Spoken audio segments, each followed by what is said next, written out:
טוב, הכנות. יפה עשית אותם, אתה יודע? מאוד יפה. גם למעלה עשיתי.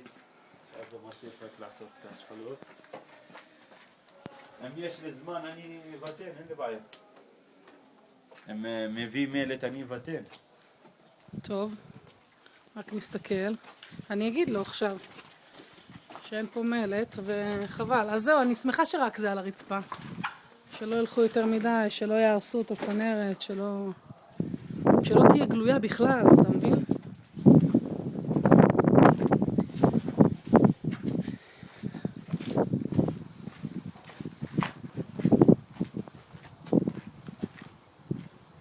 זה ככה בא כן, כן. מעל הגג. כן, מעל הגג. יאללה.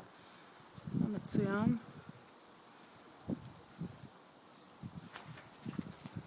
נסתדר גם לעשות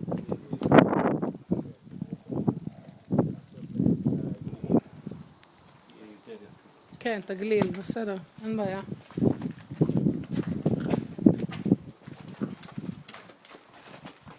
ולמטה אמרת זה